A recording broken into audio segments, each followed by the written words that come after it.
Je vais commencer déjà parce qu'on a un panel chargé aujourd'hui. Donc, bonjour à toutes et à tous. Mon nom est Claudia Bojanowski. Je suis coordonnatrice au partenariat et à la mobilisation des connaissances au CRIR, le Centre de recherche interdisciplinaire en réadaptation du Montréal métropolitain. Tout d'abord, avant de commencer, quelques instructions. Donc, cette activité est enregistrée et sera disponible sur le site du CRIR après l'événement.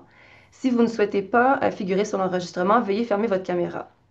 Pour un déroulement optimal aussi du panel, nous vous invitons à garder vos micros fermés jusqu'à la période de questions qui va être à la fin. Si vous avez des questions pendant le panel, vous pouvez les écrire dans le chat et nous y reviendrons plus tard. Aussi, pour une expérience idéale, nous vous invitons à sélectionner le mode d'affichage intervenant ou speaker pour les gens qui ont le Zoom en anglais, afin de bien voir les écrans de nos quatre panélistes au moment où je les présenter. Dans le chat, il va y avoir une capture d'écran là, qui va vous montrer comment. Avant de commencer, nous souhaiterions aussi reconnaître que l'activité d'aujourd'hui se déroule à Montréal, un territoire autochtone non cédé par voie de traité, qui était historiquement un lieu de rassemblement et d'échange pour de nombreuses Premières Nations, dont les nations de la Confédération Haudenosaunee, Anishinaabe, Wendat et Abenaki. Le CRIR aimerait les honorer et les remercier pour leur présence, leur savoir et leur contribution unique. Nous soulignons notre engagement à dédier tous les efforts possibles pour soutenir le recrutement et l'accompagnement des chercheuses, chercheurs, étudiantes et étudiants autochtones au sein de notre communauté et devoir à y créer des milieux de vie culturellement sécurisants pour les personnes participantes à la recherche. Nous soulignons également l'importance des recherches en partenariat avec les personnes autochtones, telles que le projet ICE mené par Chantal Robillard et son équipe.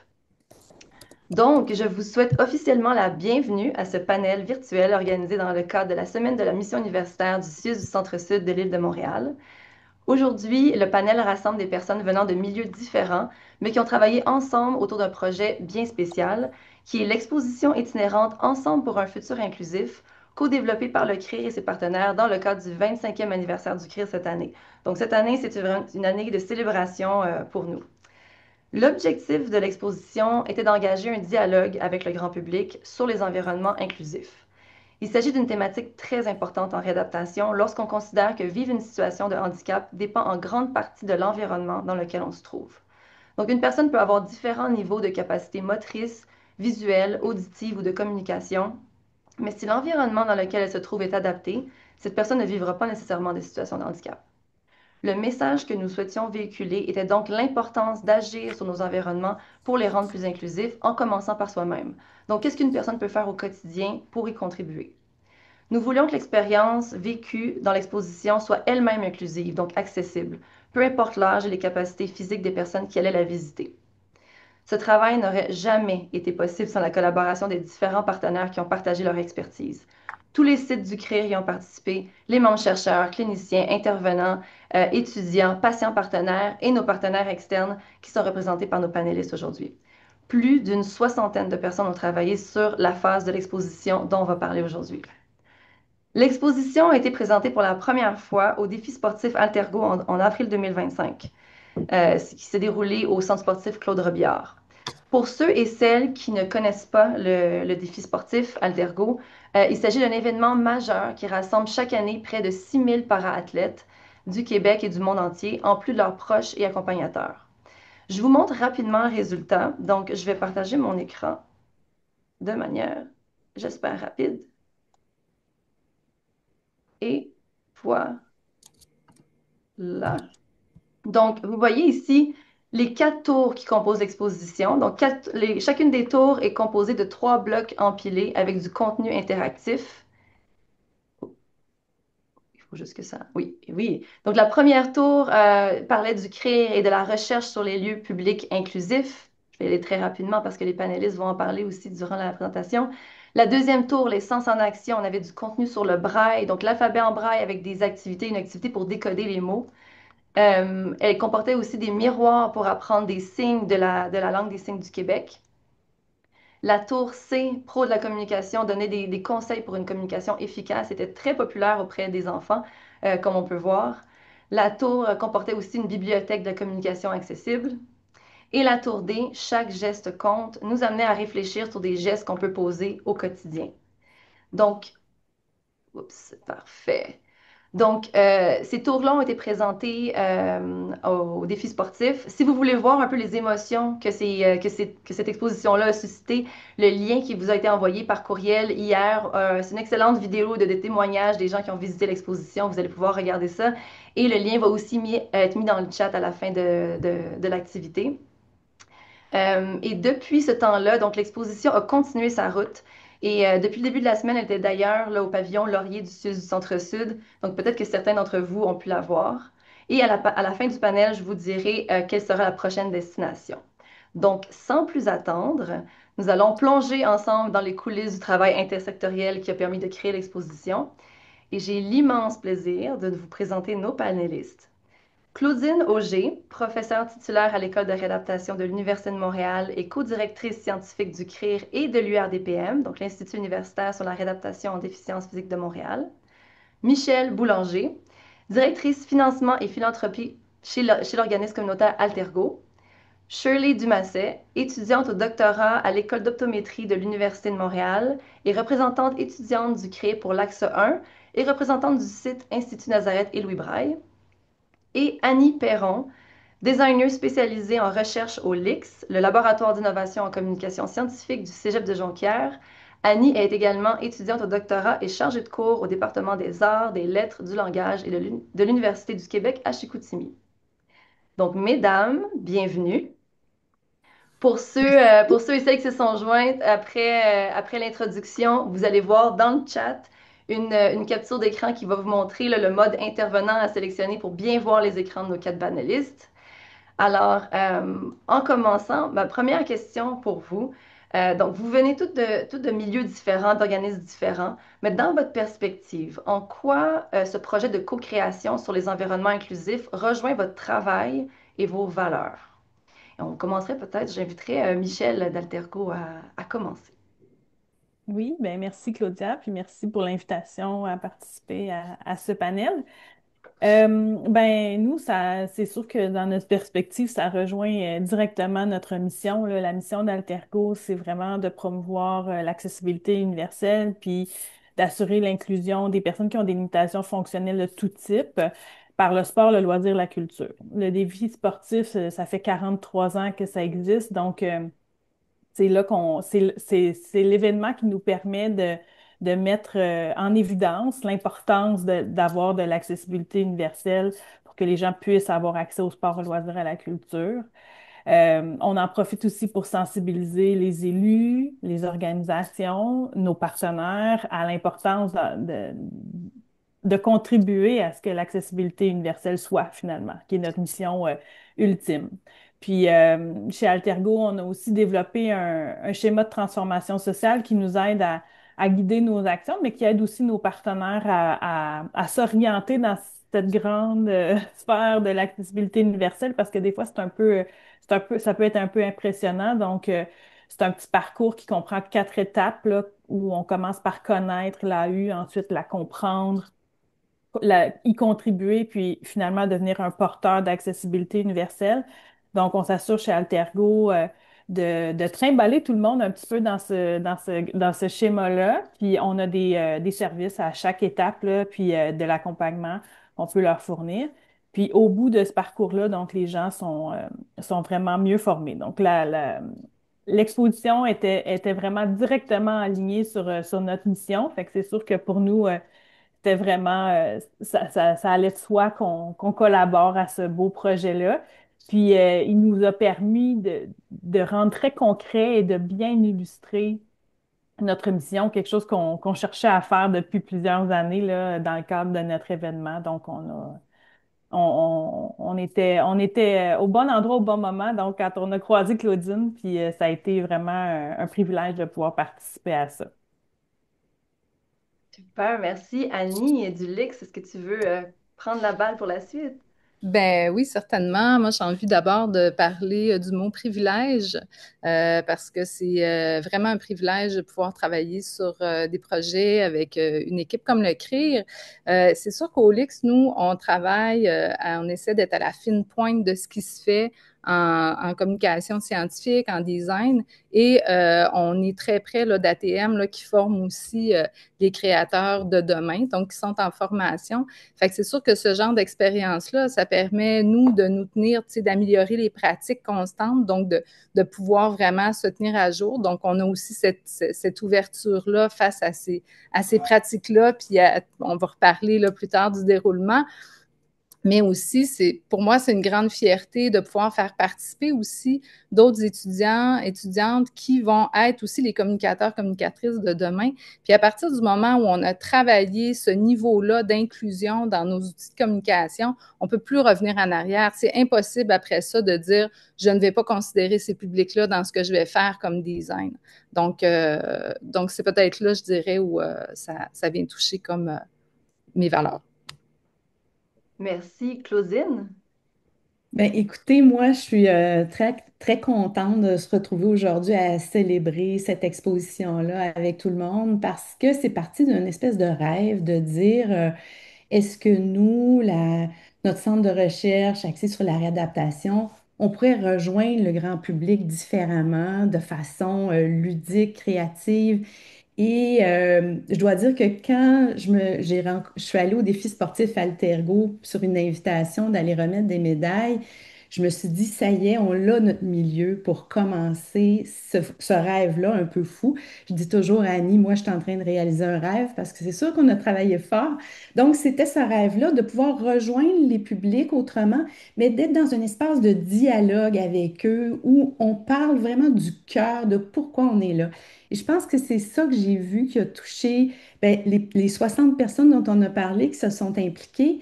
Tout le monde, on sait qu'on est au cœur de pourquoi on est là en réadaptation. Puis l'exposition nous a permis de rendre ça visible avec les talents là, de l'équipe du LIX et de le rendre beau et qu'on ait le goût d'être là ensemble. Donc vraiment, c'est ça que je vois qui est le lien avec les valeurs, là, je dirais, de collaboration interdisciplinaire. On l'a vécu, hein, très fortement, cette interdisciplinarité-là. On a le même mot, qu'est-ce qu'il veut dire pour chacun de nous. Donc, ben, je m'arrête là pour l'instant. Shirley, qui a été très impliquée dans le développement, entre autres, de la trousse de médiation. Oui, À merci. toi. Merci de l'invitation. De mon côté, je dirais, c'est sûr que j'ai un rôle un peu différent. Moi, je suis étudiante, donc je suis vraiment encore en phase de curiosité. Donc, vraiment, je trouve que le projet de la phase 1 m'a vraiment aidé à développer justement différentes habiletés justement par rapport à la vulgarisation scientifique. Puis moi, mon projet de recherche va vraiment se fier sur une approche vraiment biopsychosociale qui est vraiment au cœur du message de l'exposition du CRIR. Donc, c'est sûr que ça rejoint vraiment le message que moi, mon projet personnel de recherche va aller chercher. Donc, ça a vraiment été riche de ce côté-là. Puis aussi, je pourrais dire quand même que c'est sûr que c'est un peu difficile de mettre des mots là-dessus, mais oui, je pense que je pourrais commencer comme ça, là. Ouais. Super. Donc, on voit que de différentes façons, vous étiez tous alignés vers un but commun. Mais comment s'est déroulé le processus de création et de vulgarisation scientifique, qui était vraiment le cœur, tu sais, du défi de tout ça? On pourrait peut-être commencer par Annie cette fois-ci. Ah oui, écoute, ça me fait vraiment plaisir en fait d'avoir l'occasion de pouvoir parler de ça parce que c'est vrai que c'est tout un laboratoire qui s'opère entre la recherche qui est un milieu extrême, c'est plein d'expertise, le CRIR en est un vraiment très vivant, très foisonnant et très actif et pouvoir communiquer au public. Donc, ça prend vraiment un gros laboratoire entre les deux. Puis ça prend aussi des valeurs, ça prend, bon, des compétences. Fait que ça, c'est définitivement travailler en collaboration. Puis le regard croisé de toutes ces expertises-là, ça crée quelque chose de super riche. Moi, j'ai envie de nommer en partant aussi le fait que ça demande beaucoup d'ouverture puis d'humilité. En tout cas, je ne sais pas du côté des experts, mais de mon côté à moi, parce que on a pour pouvoir vraiment sincèrement écouter puis apprendre des expertises des autres. Pour moi, ça prend cette posture-là d'humilité que je porte avec beaucoup de fierté, puis parce que j'en sors avec vraiment des beaux apprentissages. J'ai tellement appris, on a tellement parlé, on a tellement écouté et qu'on s'est parlé pour vraiment arriver, qu'est-ce que tu veux dire? Oh, mais moi, j'avais vu ça comme ça. Ah oui, mais comme ça. Puis là, fait que de cette façon-là, comme une espèce de tresse qu'on fait avec plusieurs brins, ben on est arrivé à aller chercher vraiment l'essentiel, mais c'est vraiment la communication, l'ouverture, puis moi, j'aurais envie de dire l'humilité. Moi, dans mon rôle au niveau du design, c'était de communiquer des contenus qui étaient plus complexes au départ pour les amener dans une communication qui était accessible, qui était attractive aussi, parce que, tu sais, des fois, il y a une communication qui est claire, mais il faut qu'on ait envie d'y aller, il faut qu'on ait envie Et puis, d'où l'idée aussi d'avoir l'interactivité que Claudine avait déjà en tête à la base, hein, parce qu'on n'est pas aussi dans des rôles qui sont séparés. C'est-à-dire que dans l'équipe, il y a plein de gens qui sont créatifs. Puis ça, à un moment donné, ça devient des personnes qui travaillent ensemble et non plus seulement des expertises qui se croisent. Fait que ça, quand on arrive à là, c'est quand même très savoureux. Pour moi, il y avait vraiment 3 choses qui étaient importantes pour moi. C'était que cette exposition-là touche à 3 éléments essentiels. La tête, les mains et le cœur. La tête pour avoir une compréhension, les mains pour que les gens aient envie de se mettre en action, une première action qui était posée pour l'inclusivité, et le cœur pour toucher parce qu'on protège ce que l'on aime. Donc, pour moi, c'était 3 éléments qui étaient importants. Claudia, il faut que tu me dises, tu me le diras, OK, si jamais je déborde. Bientôt, mais ça va. Oui, c'est bon, Ça OK, va, parfait. J'ai quand même envie de vous dire qu'on a osé une petite audace. Je ne sais pas si ceux qui ont visité l'expo l'auront remarqué.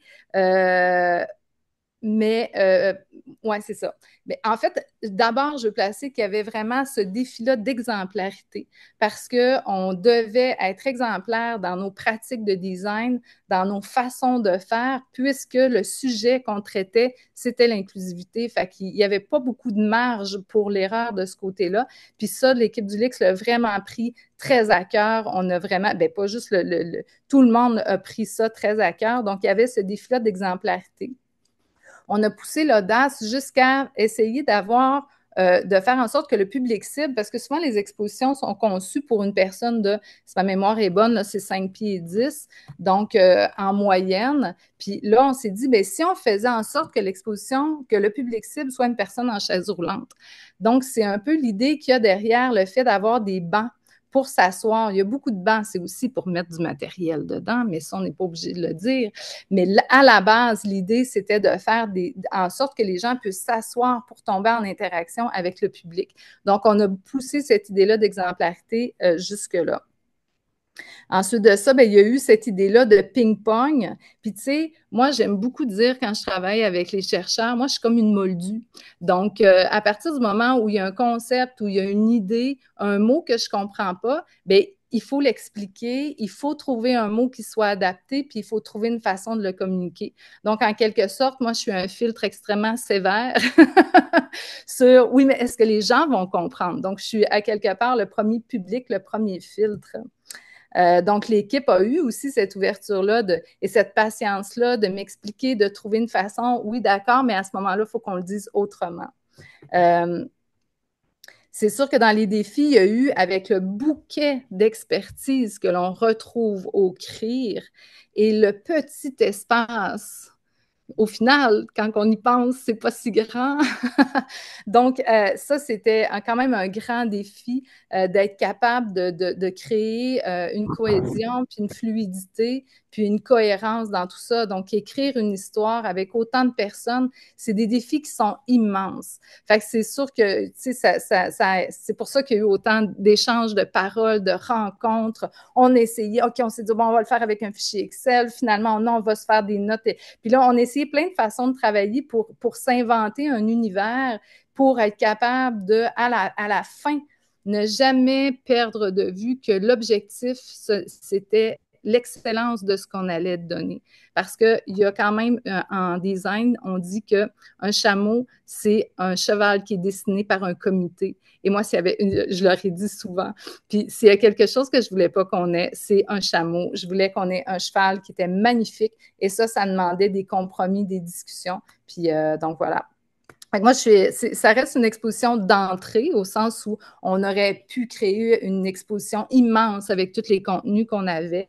Ça reste une exposition d'entrée qui se veut stimulante pour la curiosité, qui donne envie, en fait, d'y participer puis de s'attacher à ce sujet-là. Mais moi, je suis extrêmement fière du résultat qu'on a accompli. Puis là, ben, en plus, il y a la deuxième phase là, qui sort de l'atelier là. Fait qu'il y a 2 autres tourelles qui vont s'ajouter cette semaine. Donc, j'ai sûrement dépassé mes heures, mes petites minutes. Oui, mais on avait de l'avance, c'était trop passionnant, donc ça va. Mais merci Annie, wow, ça donne vraiment c'est vraiment les mots que tu as choisis qui résonnent avec l'expérience, là, je pense que tout le monde a vécu, là. Incroyable. Claudine. Ben, moi, je vais ajouter à la suite de ce qu'elle a dit, exemple de ce qu'on retrouve sur les tours. euh, J'étais partie d'un cadre conceptuel pour représenter l'environnement. Ben, l'environnement micro, méso, macro. Donc, on va aller jusqu'au politique, puis on va partir de l'individu. Puis ça, c'est basé sur les modèles qu'on utilise en réadaptation. Puis là, en expliquant c'était quoi la situation de handicap, l'interaction personne-environnement, Annie me dit, mais c'est parfait ça, il faut dire ça aux gens. Et cette définition-là qui se retrouve sur les tours très, très simple, qui dit, c'est quoi une situation de handicap? C'est quoi le handicap? C'est cette interaction-là entre la personne et son environnement qui définit comment la personne va vivre sa situation de handicap. J'ai eu des personnes qui était entre autres à Altergo, qui me disait, moi, ça fait 30 ans que je suis dans le domaine de la réadaptation. C'est la première fois que quelqu'un m'explique comme ça le handicap. Et là, je ressors d'ici avec j'aime cette façon-là de le voir. Fait que je trouvais ça, quand quelqu'un venait me nous dire spécifiquement, tu sais, s'accrocher sur une idée qui avait évolué du fait qu'Annie disait, ben moi, là, c'est comme ça qu'il faut vous le dire, aussi explicite que ça, parce que le grand public ne le sait pas, ce que vous savez. Donc, cet échange-là qui permet là, ensuite de le rendre en image. Si je pense aux images, il y a Stéphano qui est là aujourd'hui. On voulait représenter c'est quoi communiquer et c'est quoi être une personne qui a des compétences de communication inclusive. Et comment résumer ça sur 4 petites faces, toute la complexité de ce que c'est communiquer entre les humains. Et il y avait quelle image on utilise pour représenter ça. Donc, pour vous donner une idée du niveau de détail, là, comment les mains étaient placées, la façon dont on donnait l'impression, est-ce que le personnage a l'air d'être en train de crier ou pas? Tu sais, on est allé jusque dans ces détails-là, dans le graphisme, et ça venait toucher des valeurs. Donc, un orthophoniste qui voyait l'image disait, ah non, moi, comme orthophoniste, je vois quelqu'un qui crie, les mains sont pas assez impliquées, comment on peut... Alors, on allait, puis Annie a eu cette ouverture-là aussi de faire des changements, puis de respecter cette sensibilité-là dont tu parlais tantôt. Donc, je pense que ça, c'est intéressant. Et comme tu dis, tout ça revient à cette posture-là, humilité, où finalement, moi, je ne savais plus rien, et d'accepter, je ne sais plus rien. Et je construis ces savoirs-là avec l'équipe. Et c'est un peu comme ça qu'on se sentait parfois, comme si on n'avait plus de repères. C'était inquiétant, mais là, je me disais, on doit être à la bonne place. On doit être à la bonne place parce que je n'ai plus mes repères. Donc, on doit être en train d'arriver à cet espace-là de vulgarisation sur lequel on travaille ensemble. Donc, moi, je sais que c'est un peu inquiétant, mais je pense que pour moi, c'était comme un bon signe quand on arrivait là. Je vois que les gens sourient, donc Shirley, est-ce que ça te parle? Ouais, oui, Là? oui. C'est sûr que je vais vraiment rebondir de façon que d'autres étudiants vont pouvoir raisonner avec moi parce qu'en tant qu'étudiant, on a vraiment encore plus l'impression de rien connaître parce qu'on est justement en train de développer ces différentes connaissances, mais même à ça, les connaissances qu'on va développer sont vraiment plus axées sur le projet de recherche sur lequel on travaille pour nos études. Donc, pour moi, le processus a vraiment été comme de prendre un cours intensif sur l'écrire, sur l'aspect interdisciplinaire du CREA, parce qu'au début, je pouvais entendre justement les différents experts comme Stéphano ou Frédéric sur différentes, justement, limitations fonctionnelles. puis de savoir justement c'était quel message clé que eux, qui leur tenait à cœur le plus. Donc, j'ai pu sortir de mon monde de déficience sensorielle, auditive, visuelle, puis d'aller avec la communication, puis de voir les interactions justement entre ces différentes limitations. Donc, c'est vraiment comme un crash course que j'ai vécu un peu. Puis à la fin, on a quand même eu l'espace de justement partager ces messages-là. Puis, ça a été aussi un crash course sur la vulgarisation scientifique, je dirais. Avec Annie, j'ai vraiment beaucoup appris sur le graphisme. Je suis sortie du monde de la recherche, en fait, d'écrire des articles et tout. Puis, c'était vraiment amusant. Il n'y a pas d'autre mot, vraiment. C'était vraiment de jumeler le travail et l'aspect ludique, d'apprendre justement comment pouvoir mettre des messages en images, puis inviter le monde justement à vouloir apprendre. Donc, c'était autant une exposition pour informer, mais aussi pour échanger. Puis je pense que c'est ça la beauté, parce que des fois, on a l'impression qu'en tant que chercheur, c'est un peu plus, on donne l'information, mais c'est rare qu'on a justement l'espace ou l'opportunité d'avoir un échange en retour. Donc, c'est ça. Moi, je dirais, c'était comme un cours intensif sur l'écrire, puis l'interdisciplinarité d'écrire là, en tant qu'étudiante. Là. Ouais. C'est pas beaucoup d'apprentissage. Et Michel, par rapport à tout ce processus-là là, de création, vulgarisation, toi, Ouais, ben nous, on a été un peu moins impliqués dans la création de tout ça. On a été là un peu au début, mais on est surtout le site d'accueil là, de cette exposition-là. Puis euh, ce que ça nous a permis de réaliser, en fait, nous, c'est on est tellement dedans qu'on se rend même plus compte qu'on fait un peu tout ça. Tu sais, c'est comme si on a des gens, nous, chez Altergo Expertise, ben, Altergo Association a une entité qui s'appelle Altergo Expertise qui est spécialisée dans tout ce qui est la formation, puis la sensibilisation, puis tout l'accompagnement au niveau de l'accessibilité universelle. Puis ça fait tellement d'années qu'on réalise cet événement-là qu'on se rend même plus compte qu'on fait de l'accessibilité universelle. Tu sais, on est rendu tu sais, on a des interprètes, tu sais, puis on a tous les types de déficiences aux défis sportifs. Donc, ça fait comme partie de notre quotidien. Puis quand comme moi, la première fois en tout cas que j'ai vu l'exposition, ça nous a juste comme donné comme un petit choc de, mais mon Dieu, ah oui, ça on le fait. Ah, ça, tu vois, ça on le fait. Ça, on fait ça aussi, tu sais, juste s'asseoir ou se mettre au niveau d'une personne qui est en fauteuil roulant pour lui parler, tu sais. Les tours faisaient ça parce qu'il y avait de l'information à différents niveaux, tu sais. Fait que ça nous a juste fait réaliser que, tu sais, la mise en commun de toutes les connaissances des personnes qui ont des limitations aussi, c'est tellement riche. Chez Altergo Expertise, toutes nos formations, nos activités de sensibilisation sont réalisées par des personnes qui ont des limitations fonctionnelles parce qu'elles sont les personnes qui connaissent le mieux cette réalité-là. Puis je pense que l'exposition a bénéficié de toutes ces connaissances-là aussi, tu sais.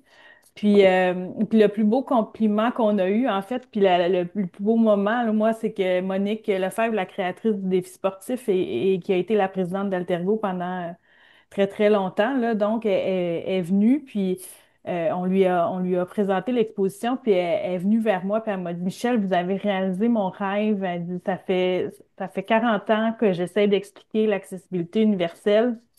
Puis là, vous avez rendu ça concret, puis même pour les tout petits, tu sais, était vraiment impressionnée de ce qui avait été réalisé là. Puis elle dit, c'est simple, c'est facile à comprendre, c'est accessible à tous. Donc, je pense que c'était la preuve. Puis venant de Monique, je vous dis que c'est un beau compliment. Donc, c'est ça, tu sais, je pense qu'on était, en plus, ça occupait une place centrale dans notre aire d'animation.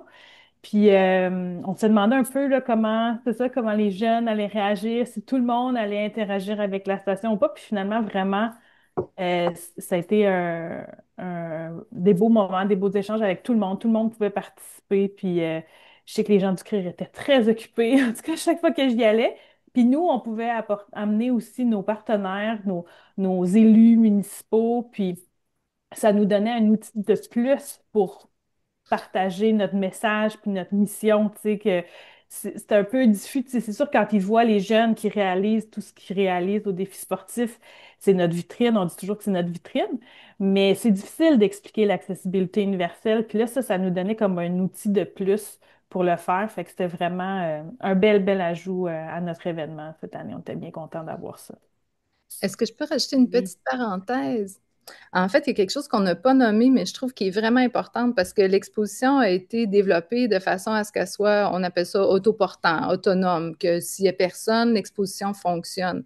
Mais là où elle atteint vraiment son apogée, c'est avec l'équipe de médiateurs, médiatrices. Ouais. Puis ça, il y a un travail incroyable qui a été fait aussi en arrière de ça. Donc, il y avait, bon là, c'est plus Claudine et son équipe qui pourraient en parler, mais je tiens quand même à le souligner parce que d'avoir de la médiation, ça vient vraiment donner encore plus, une hauteur encore plus importante, une accessibilité encore plus importante. Fait qu'en tout cas, je voulais juste le nommer, là, ce travail-là qui a été très, très, très bien fait aussi là, du côté du CRIO. Mais c'est important, ouais, c'est bien, c'est vrai, Annie, c'est important qu'on le dise. Ça, c'est une des choses que j'ai apprises et ce mot-là, je ne le connaissais pas avant. Faire de la médiation comme ça d'une exposition. Et très tôt, avec l'équipe scientifique, on avait un consultant là, qui réalise des expositions, qui nous a dit c'est quoi votre stratégie au niveau de la médiation. Puis là, on a compris. Puis là, toi, Annie, tu as renforcé ça en disant, ben, vous pouvez prévoir aussi une présence. On a aussi ajouté des facilitateurs qu'on appelle. Donc, peut-être que ceux qui s'intéressent à faire des expos comme ça, je trouvais ça intéressant l'idée que donc on avait tous des dossards qu'on portait, que vous avez vu sur les photos.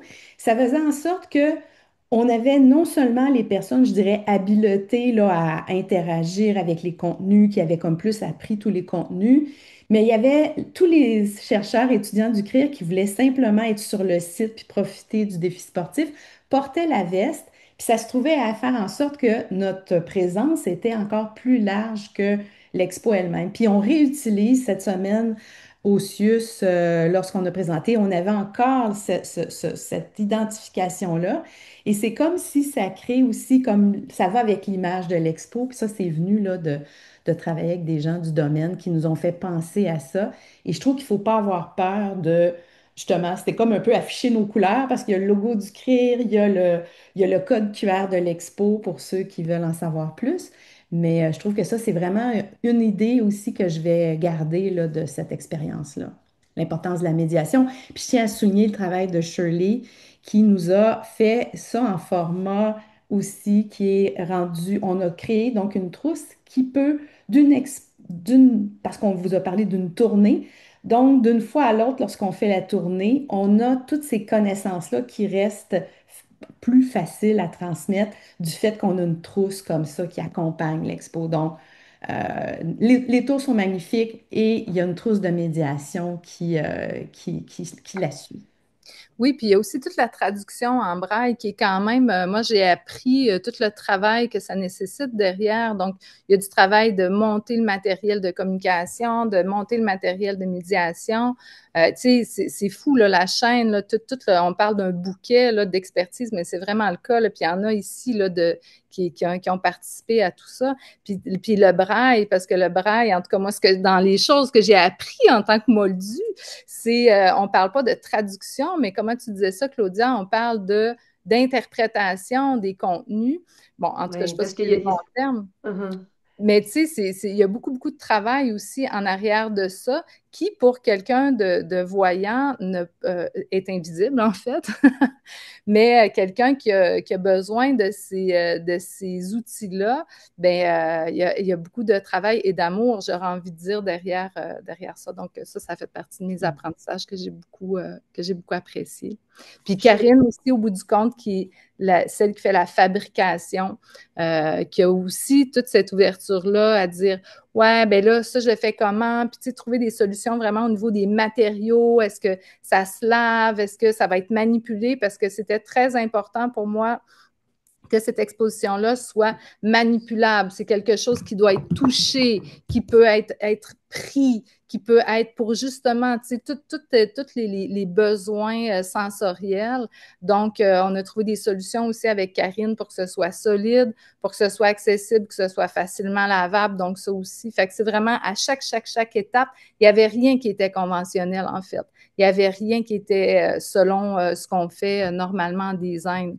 Donc, puis même, je fais ma dernière petite mini intervention, mais tu sais, je parlais d'humilité, mais tu sais, il y a vraiment il y a des deuils à faire tu sais, en design. Ce qu'on produit, il y a des concours, il y a des prix pour du design. Puis là, tout à coup, puis tu sais, il y a des études qui se font sur les typos. Puis là, tout à coup, ben, il faut travailler avec une typo inclusive. Là, tout à coup, là, le champ des possibles devient extrêmement restreint. Donc, comment est-ce qu'on peut utiliser l'inclusivité puis le propulser au mieux? Mais ça demande de changer un peu sa vision des choses, ça demande de l'humilité, mais une fierté aussi qui vient avec ça parce qu'au final, c'est pas du design régulier, mais pour moi, c'est du design qui est encore plus dans l'excellence. Hmm.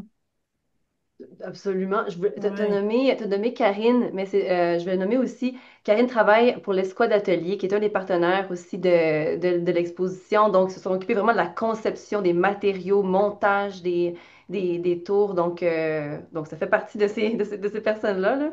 Et je voulais aussi inviter peut-être Shirley à dire deux, trois mots, là, parce que tu as tellement travaillé aussi sur le guide Braille. Et ce qu'Annie disait là, par rapport à, tu sais, c'est pas juste de traduire en braille, mais c'est de décrire les tours et l'exposition Ouais. pour quelqu'un qui n'a pas ses repères. Donc, est-ce que je te laisse en dire quelques mots là-dessus, là? Non, c'est sûr qu'il y a tellement eu d'aspects qui ont dû être discutés. Donc, il y a l'aspect scientifique, il y a l'aspect accessibilité, il y a l'aspect hygiène et tout.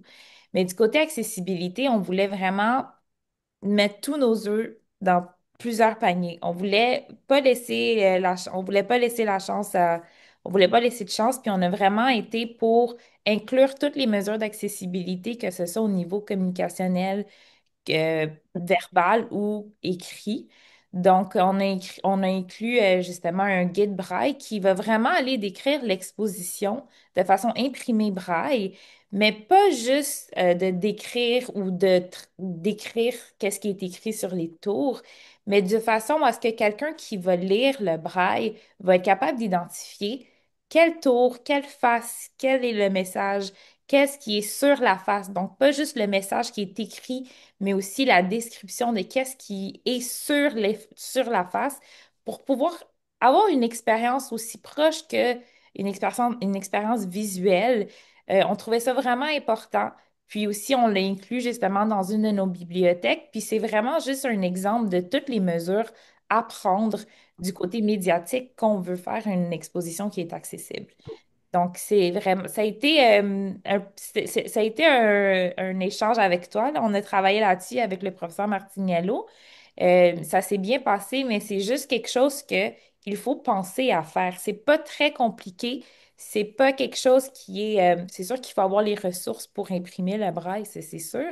Mais c'est juste quelque chose de plus qu'on peut ajouter qui fait juste en sorte qu'une autre clientèle ou une autre population va pouvoir y accéder à l'exposition si c'est pas possible visuellement. Donc, ça nous tenait vraiment à cœur là, d'inclure un guide braille. On a même imprimé une carte tactile de l'endroit. Pour l'instant, c'était à l'événement Altergo, donc du Centre Claude Robillard. Donc, c'est des petits gestes comme ça. On parle tout le temps des petits gestes qu'on peut prendre justement au quotidien pour rendre les environnements accessibles. C'est des petits gestes comme ça, même si c'est une personne qui va lire la carte tactile, elle est là. Donc, cette personne ne se sentira pas exclue de l'exposition, elle se sentira pas justement comme un marginal.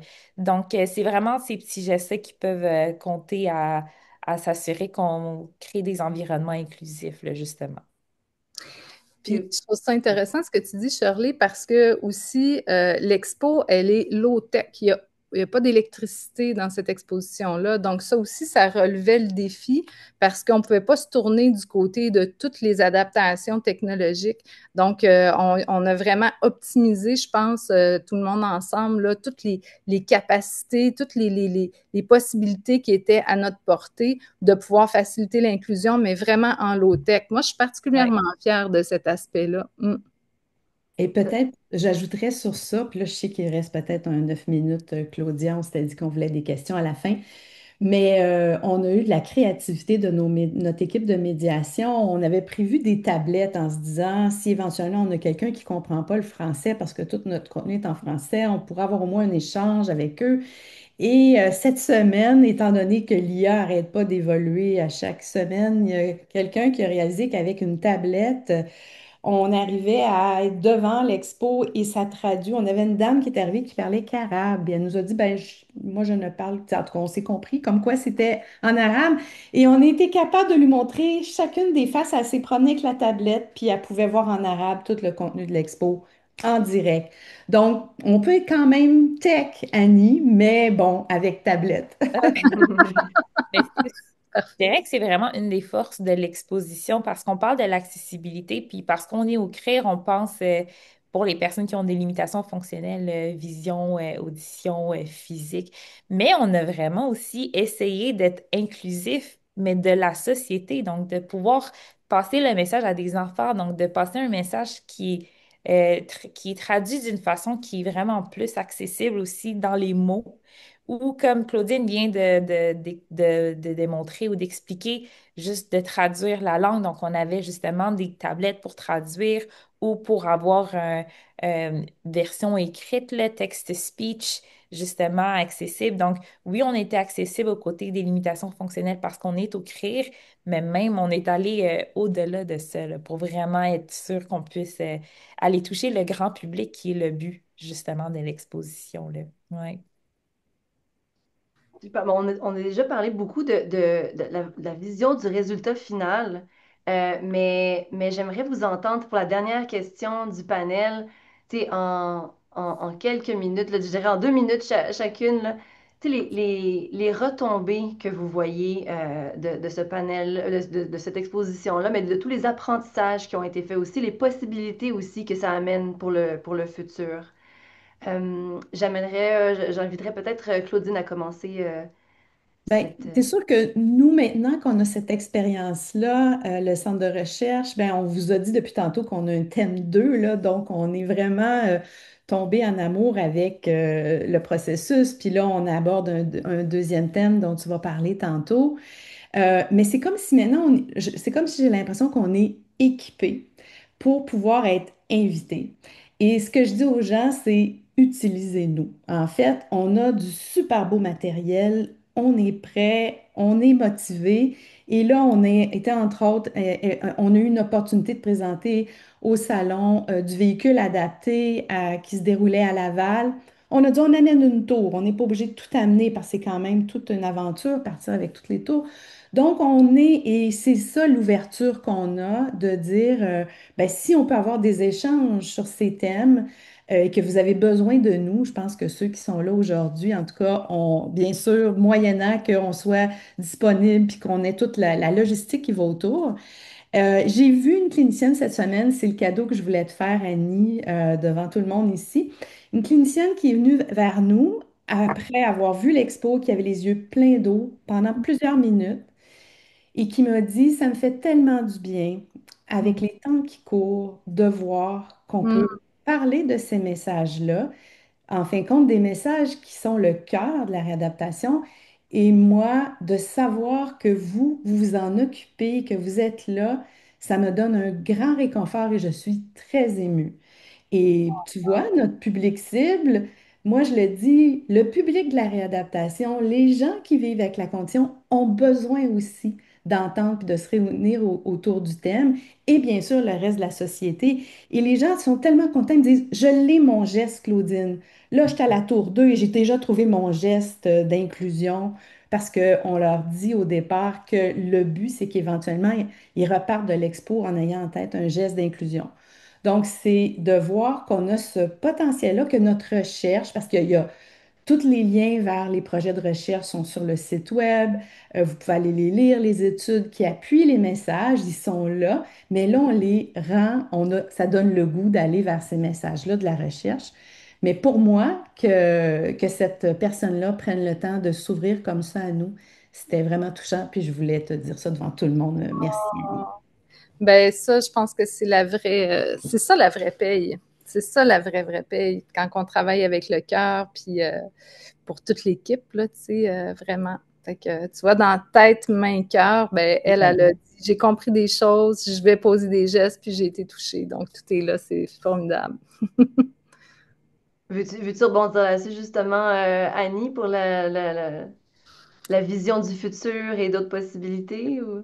Ben, moi, j'ai envie d'être très courte là-dessus parce que j'ai plus envie d'entendre ce qui va se passer du côté d'Altergo puis du CRIR. Mais, tu sais, rapidement, ben, c'est sûr que, tu sais, moi, c'est un gros coup de cœur j'avais déjà eu des expériences à travailler de manière inclusive, mais là, c'est vraiment un niveau supérieur. Puis, donc, moi, je vais vraiment porter ça avec beaucoup de fierté. Pas juste dans les projets qui vont parler d'inclusion, mais vraiment dans tous les projets que je vais porter. Donc, voilà. Merci. Shirley, est-ce que tu veux Bien rebondir sûr. aussi? Ce que je dirais, moi, c'est qu'on peut que s'améliorer maintenant. Parce que à chaque fois qu'on présente les tours, on prend le temps justement entre équipes, dans l'équipe, de s'asseoir puis de voir qu'est-ce qui s'est passé, qu'est-ce qu'on aurait pu faire. Ah, telle personne me dit ça, est-ce qu'on l'inclut? Comment on peut l'inclure? Tel commentaire et tout. Donc, à chaque fois, on ne fait que s'améliorer parce qu'on prend en considération justement l'expérience de la fois précédente. Donc, on va tout le temps juste s'améliorer, que ce soit aux côtés de comment présenter les messages. C'est sûr que les tours sont ce qu'elles sont, mais à côté de la médiation, donc comment aller chercher l'audience de façon à ce qu'elle reste avec nous, à ce qu'on puisse vraiment prendre le temps pour pas juste montrer une tour, mais qu'elles veulent comprendre l'exposition au complet. Donc, c'est tout le temps juste de l'amélioration, et c'est aussi d'aller à différents événements, je pense, qui va être la clé. Parce que c'est sûr que c'est le fun d'aller dans des événements comme Altergo parce que c'est vraiment, on est avec notre monde, donc c'est vraiment le monde qu'on veut toucher. Mais justement, d'aller, Claudine, tu parles du salon du véhicule, j'aurais même pas pensé à ça, donc, ou à d'autres événements qui sortent de l'ordinaire, mais qui vont aller chercher quand même le grand public, parce que le but, c'est d'ouvrir la porte à la réadaptation, justement, pour tout le monde, puis de voir à quel point c'est au quotidien, dans différents aspects de la vie qu'on pourrait pas penser, pas juste dans les hôpitaux, puis dans les cliniques, c'est dans la rue, c'est chez vous, c'est à l'épicerie, dans tout ce qui est culture, société, ludique et tout. Donc, c'est ça, ça va être de propager le mot le plus possible et puis d'améliorer comment on va transmettre nos messages. Et puis ça me fait réaliser que j'ai pas nommé Mémo Québec qui nous a fait une place au Salon du véhicule adapté. J'appelle ça le salon, j'espère que je l'appelle comme il faut, mais j'ai vu tantôt qu'il y avait Virginie Archambault qui était là, puis je veux prendre le temps là, de les remercier parce qu'ils nous ont fait une super belle place dans leur événement très rapidement comme ça. Et que je te laisse peut-être, Michel, continuer, mais je voulais pas oublier là, de les nommer. Ben, tu sais, nous, on était bien contents de vous accueillir. On espère vous accueillir encore, d'ailleurs, là, tu sais. Mais c'est sûr que, tantôt, je pense que c'est Annie, là, qui parlait de... Je me souviens plus quoi, mais je vais quand même dire ce que je veux dire. Euh, Chez Altergo, un des publics cibles de notre schéma de transformation sociale, ce sont les organisations. Puis nous, quand vous venez chez nous, ça nous permet de démontrer à des grandes organisations qui sont partenaires de nos événements ou d'Altergo, c'est quoi l'accessibilité universelle, puis un peu plus comment ils peuvent interagir ou comment ils peuvent améliorer l'accessibilité universelle. Parce que pourquoi nous, on cible les organisations, c'est que les organisations ont des employés et les employés, c'est le grand public, tu sais. Fait que des fois, c'est difficile d'avoir justement des lieux, tu sais, de toucher tout le grand public en même temps. Fait qu'en passant par les organisations, ça nous permet de changer des façons de faire dans des grandes organisations souvent, Puis, ça nous permet de sensibiliser donc leurs employés qui, eux, font partie du grand public. Donc, je trouvais que que l'exposition permet beaucoup ça, tu sais, puis j'aimais bien, Claudine, quand tu disais tantôt que les gens repartent avec un geste qu'ils peuvent poser, tu sais. C'est pas compliqué, l'accessibilité universelle, là, tu sais.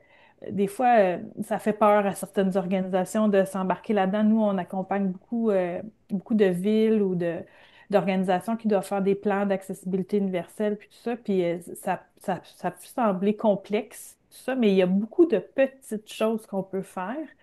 Puis c'est ça que tu disais tantôt, Annie, dans le fond, tu disais qu'une fois qu'on a commencé à le faire, on ne peut plus ne pas le faire, tu sais. Fait que je trouve que l'exposition, une fois qu'on l'a vue, on ne peut plus ne pas penser aux personnes qui n'entendent pas, qui ne voient pas, qui sont en fauteuil roulant ou tout ça quand on prépare quelque chose, tu sais. Puis même nous, on en fait beaucoup d'événements, là, puis même nous, des fois, on oublie des choses, tu sais. On est tellement toujours là-dedans que c'est devenu comme, tu sais, ça fait partie du quotidien. Fait que l'exposition, je trouve qu'elle nous rappelait même des choses que qu'on doit mettre en place, tu sais. Puis au défi sportif, on fait des remises de médailles. C'est là d'ailleurs qu'on s'est rencontrés, Claudine et moi. Puis on fait des remises de médailles pour les sports internationaux, donc c'est plus le week-end, puis ça. Mais dans le volet scolaire, on fait des remises de médailles pour les sports d'équipe. Puis, à un moment donné, on s'est rendu compte qu'on n'avait pas d'interprète de langue des signes dans nos remises de médailles.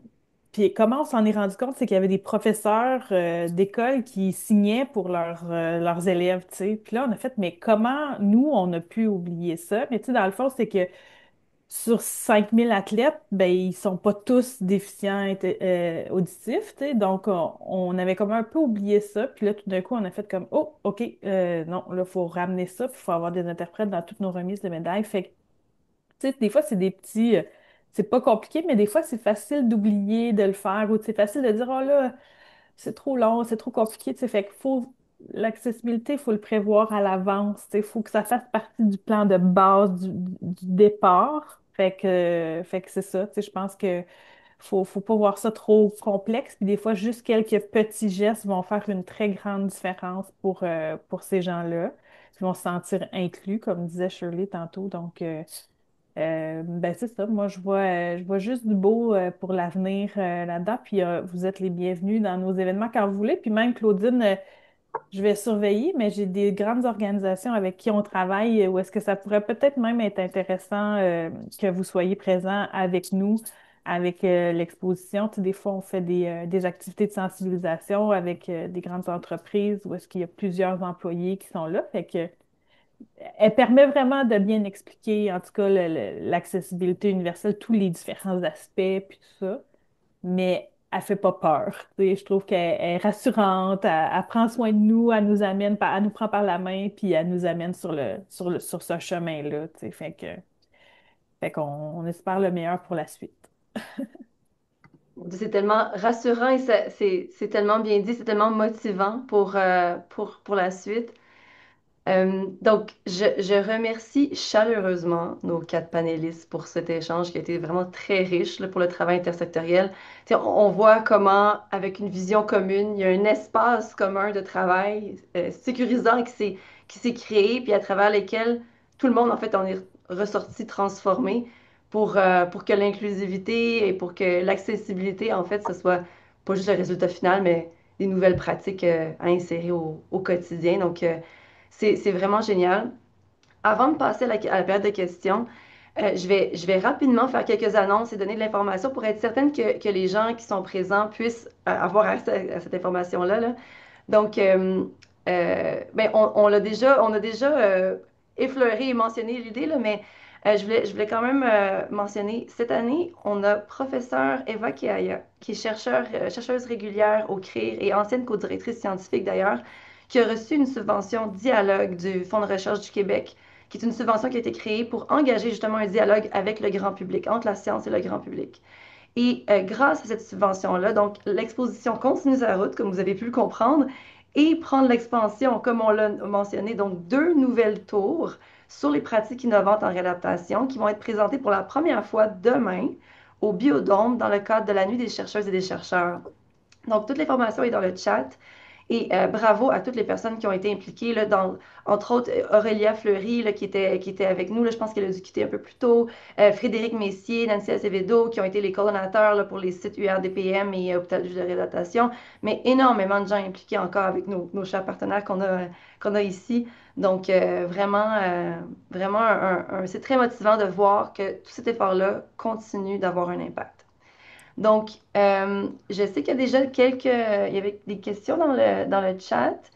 La première que je vois, c'est de Jessica Veillet. Là, Chantal, tu peux me dire s'il y en avait avant, là, mais Jessica de Société Inclusive qui demande est-ce que l'exposition pourrait se rendre à Québec? Donc, elle voit, là, il y aurait peut-être des façons là, de s'associer avec les bibliothèques cet hiver même. Bon, ben écoute, c'est sûr que à partir du moment où on aurait une idée comme ça, on n'a jamais déplacé les tours au-delà de la région de Montréal. On pourrait bien sûr voir avoir une entente pour, ben c'est ça, c'est les frais de transport là, qui vont être notre défi, puis comment on ferait la médiation dans ce contexte-là. Mais moi, je suis comme ouverte à discuter. Je sais qu'on s'est fait demander pendant le Tergos, on allait à Ottawa, puis là, on avait imaginé l'autobus que ça nous prendrait pour l'équipe de médiation. Puis dans l'émotion qu'on vivait, c'était comme, ah, il n'y a pas de limite parce qu'on nous disait, on a beaucoup de chemin à faire à Ottawa. Donc, alors moi, c'est sûr qu'il faudrait qu'on travaille un budget ensemble puis qu'on trouve à quelle porte on cognerait pour pouvoir se déplacer. On avait déjà parlé avec Michel, hein, de vous suivre aussi quand vous allez dans les régions. Tu me disais que ça, c'était un de tes besoins parce que vous faites des défis sportifs un peu partout. Donc, mais tu sais, je pense qu'il faudrait qu'on fasse des demandes de fonds. Comme là, tout ce qu'on a fait a fait l'objet de demandes de fonds. Donc, mais on a vraiment le goût de faire circuler le message, bien sûr. Super. Donc, ça, c'est des conversations à continuer en parallèle. Jérôme a une question aussi dans l'auditoire. Oui, mais désolé, j'ai pas pu me joindre dès le début de la rencontre. Je sais pas si vous en avez parlé, mais est-ce que vous voyez une opportunité aussi de sensibiliser des professionnels de la santé? Par exemple, moi, j'interviens dans des cours en médecine. En première, deuxième année, il y a des cours obligatoires. Et je vois là, comme je suis professionnel, mais en même temps, comme je suis un usager du système de santé avec des neurologues, des médecins et tout. Puis je pense qu'il y a une grande sensibilisation à faire aussi vers les médecins, comme différents professionnels de la santé. Est-ce que vous pensez éventuellement amener cette exposition dans la formation même des professionnels de la santé? C'est une super bonne idée et on a dans nos plans au printemps prochain, c'est juste à l'Université de Montréal, mais c'est déjà un début, de s'intégrer dans le forum, je me souviens plus du nom exact, peut-être que quelqu'un de l'équipe peut me retrouver le nom. Ça s'appelle quelque chose comme le Forum de l'innovation, si je ne me trompe Ok. pas, en mai. Donc, c'est vraiment, ça ressemble un peu à la nuit des chercheurs qu'on va faire demain, mais là, c'est des gens qui viennent à l'université, qui s'intéressent à entendre parler de science. Je te dirais que lundi et mardi, on était au CIUS Centre-Sud dans l'établissement de santé.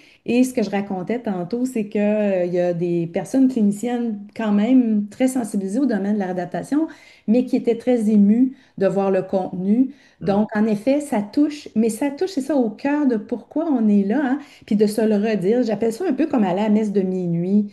On est comme tout allés ensemble redire qu'est-ce qui est important. Et puis, je dis ça, puis je ne vais pas nécessairement à la messe de minuit, mais c'est un peu l'image qui me vient en tête, comme si on va au cœur là, du message de la réadaptation. Donc, ça nous fait du bien. Donc, Jérôme, tout à fait pertinent. Là, c'est de voir si les étudiants vont venir au forum, là, la Mais question. c'est qu'il y a des espaces déjà où des étudiants sont là, même pendant les pauses, là, Oui, on pourrait pendant peut-être la nos laisser une semaine ou deux, l'expo. On pourrait peut-être négocier C'est ça. Mais je quelques heures. pourrais mettre en contact avec le bureau du patient partenaire, par exemple, pour faire ces choses-là. Je pense que Bonne c'est idée. Pendant qu'on va être là, puisque les tours vont être sur place, on pourrait peut-être réfléchir à comment on profite parce que les déplacés, c'est toujours une entreprise, là. Mm. Est-ce que vous nous permettez de prendre contact avec vous après le panel? Tout à fait. Super, merci. Puis je pense juste, j'ai un flash comme ça, il y a le salon du livre. Ça pourrait être Hey, tellement mais des choses dans le cette cadre d'un semaine, c'est salon la du livre. deuxième fois qu'on nous dit d'aller au Ah, Salon du Livre. Parce qu'on nous a. Ouais, c'est la deuxième personne qui nous le dit, puis ça a résonné. On s'est dit, ah! parce que ça parle de communication, de braille, mais ça serait de voir, je ne sais pas s'ils sont ouverts, mais vu que ça fait 2 fois, ça doit être une bonne Ouais, piste. c'est un Il y signe. aurait des fonds là qu'on pourrait aller chercher pour ça, comme culture, communication, etc. Comme là, il y a des opportunités, je pense, même pour financer ça. Mhm, OK, c'est bon. Ah, quand ça vient avec les sous en plus, c'est toujours plus facile. Merci beaucoup, Jérôme. Est-ce qu'il y avait d'autres questions en finissant? Il est déjà 13 heures, le temps a filé, mais beaucoup de beaux échanges. Euh, Je sais pas si oui, c'est ça, on ne montrera pas les logos de tous les partenaires. oui, ben, je l'ai préparé et je Bon, vais le c'est sûr qu'après ça, partager. on ne nous voit plus, mais je veux remercier toutes les personnes qui sont là aujourd'hui. Il y en a plusieurs qui sont qui ont assisté au panel, là, qui ont contribué. Donc, je vous remercie beaucoup pour votre implication, dans le projet. Merci à tout le monde. C'est vraiment un grand projet collaboratif et merci pour ces échanges-là là, qui permettent de revenir sur l'expérience parce que c'est très important aussi de digérer aussi tout ce travail-là. Puis on voit que c'est ça qui nous amène à aller plus loin et à poursuivre là, ces apprentissages-là. Donc, merci à tout le monde, merci à l'auditoire, merci aux panélistes, merci à tout le monde qui a Merci. travaillé. Merci tout le monde. Merci beaucoup.